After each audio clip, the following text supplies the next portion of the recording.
ډیرو محترم مسلمانانو، یو بهترینه، یو طاقتور ترینه، یو افضل ترینه کلمه راته ښیمه. دا کلمه د ډیرو حاجتونو دپاره ده. د دې کلمې حقیقت مو تاسو ته نه دی معلوم.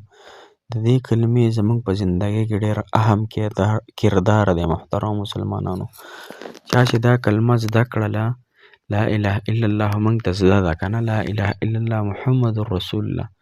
محترمه، د دې انسان په زندګۍ کې به الله تعالی یو تبدیلي راولي، او دا د ډیرو حاجاتو دپاره هم مؤثره ده، مجربه ده. محترمو، دې وظیفې حقیقت ته زه نن ښکاره کوم چې دې وظیفه کې کم برکات پراته دي، دې وظیفه کې کمې فایدې پرتې دي، او اسانه هم ده.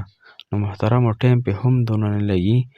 70,000 دا وظیفه وایي، 70,000. نو د هغې حقیقت هم درته ښکاره کومه انشاءالله. خو دا ګوره، حدیث مبارک کې دې ته افضل الذکر ویلی شوی، بهترین ذکر. افضل الذکر لا اله الا الله، افضل الدعاء الحمدلله.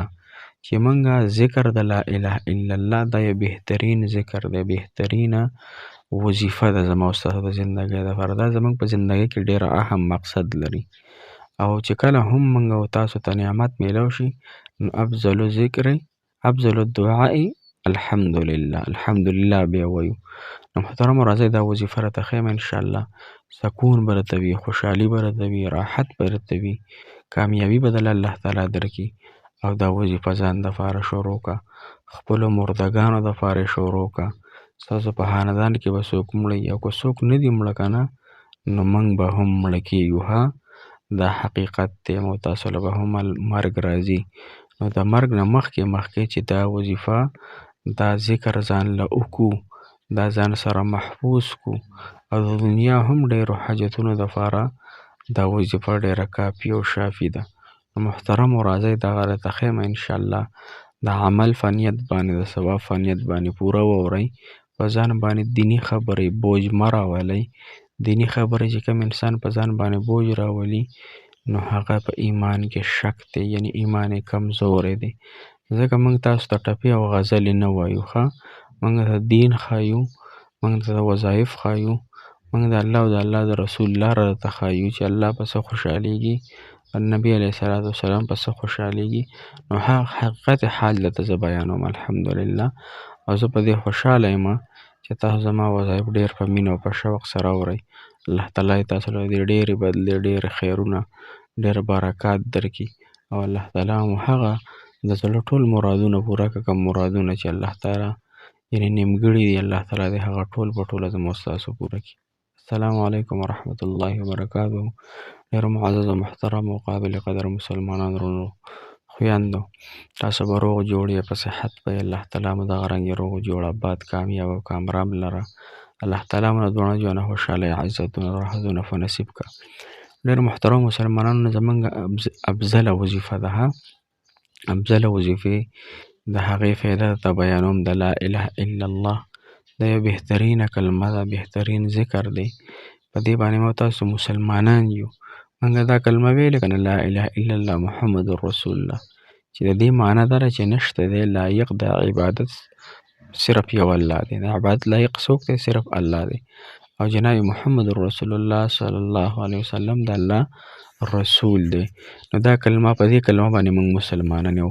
او حدیث مبارکو کې راځي چې یو بیره دا کلمه ویلې په ټوله زندګۍ کې، نو محترم دا مسلمان دی. اگر کو مونځ نه کوي، اگر کو روژه نه نیسي، د هغې به بیا درته سزا او جزا میلاویږي، خو لیکن دی مسلمان دی.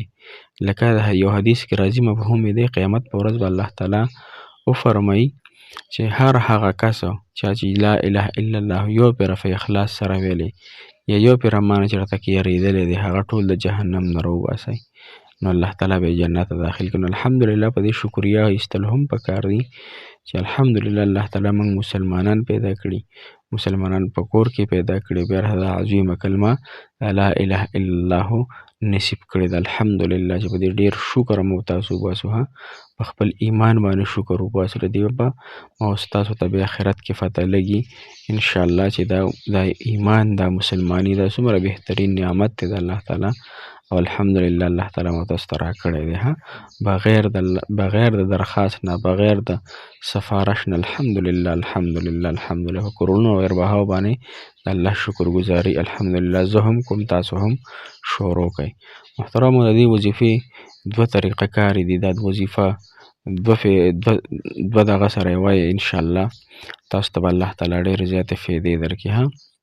لومړنۍ فایده خو یې دا د محترمو کوم انسان چې روزانه صرف 100 فیرې دا کلمه وایي لا اله الا الله لا اله الا الله محترمو، نو حدیث مبارکو کې راځي سحر یې وایي یا ماښام یې وایي 100 کرته، نو ویدې به د قیامت په ورځ د خپل قبر نه داسې پړقېدونکې چمکداره انسان پاسي لکه څنګه چې د 14مې سپوږمۍ چمکداره وي، فړق وي، د شپې هم رڼا وي، په هر ځای کې رڼا وي، د هغې نه به زیاته د مخ پړقېږي. دا څومره بهترینه خبره ده چې د قیامت په ورځ موږ د خپلو مخونو نه او بدنونو نه خاورې څنډو او دغه انسان به ډېر په خوشحالۍ کې، نو په دې باندې 10 منټه ټایم نه لګي، دا په زندګۍ کې داخل کړئ دا خبره، دا په زړه باندې ولیکئ او د عمل په نیت باندې چې انشاءالله زه به روزانه به زه 100 فیرې ماښام یا سحر لا اله الا الله ویمه.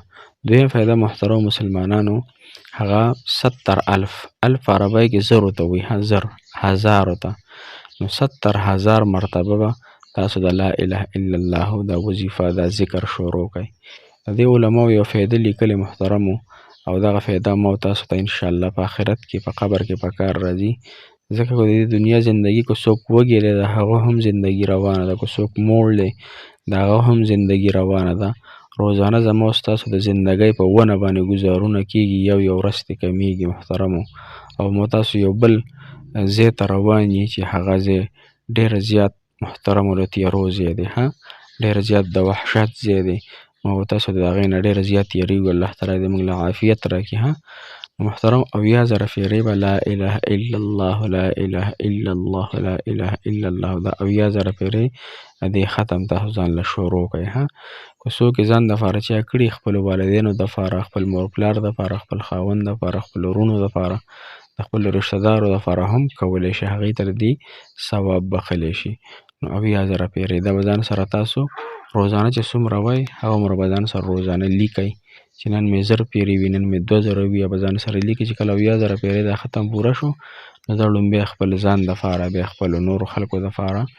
دا ګوره په خلکو دا وظیفه په خلکو ډېره درنه ده، څوک یې نشي کولی، مطلب خواهشاتو زندگی ده، د ګناهونو، نو هر سړي سره وخت نشته. فضولیاتو دپاره ډېر وختونه دي موږ سره، لیکن د ذکر دپاره، د خپلو فایدې دپاره، د خپل آخرت دپاره مو تاسو بې فکرئ. الله تعالی دې مو تاسو فکرمند جوړ کړي، او الله تعالی دې زموږ ستاسو په دې وظیفه باندې د آخرت ټولې خوشحالۍ مو تاسو ته راکړي. او دا وظیفه ډېره بهترینه ده، ځمکې اسمانونو نه ډېره زیاته درنه وظیفه ده. الله تعالی مو خوشحاله